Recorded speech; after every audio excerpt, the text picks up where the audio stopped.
Excusez-moi, monsieur, vous voudriez laisser votre siège à cette jeune femme? Lo siento. Ouais, bon, lo siento, mon cul, et tu te lèves. Voilà. Asseyez-vous. Merci, mais c'est pas la peine. Attends, mais tu te fous de moi? Bon, très bien. Va te faire foutre. T'aurais pu te lever, toi aussi. Et plus tard, pendant que Fiona se plaignait avec ses collègues au restaurant, un homme qui passait l'a simplement frôlé par accident. Vous venez de me toucher le cul, là, non? Arrête! Fiona!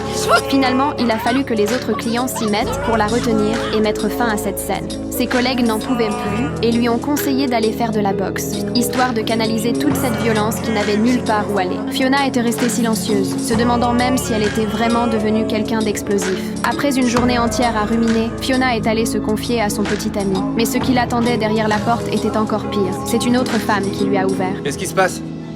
Fiona. Je m'en occupe, Patty. Tu disais que Patty, c'était ta mère.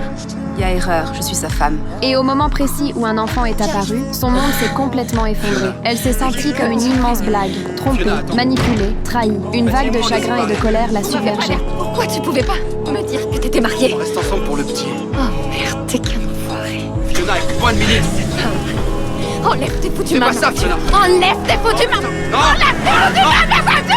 Fiona! Fiona! Fuir cet homme qui la dégoûtait. Dans la confusion et le désespoir, Fiona a violemment percuté une autre voiture sur le bord de la route. À cet instant, son esprit est devenu totalement vide. Seul le sang et les larmes lui rappelaient que ce cauchemar était bien réel.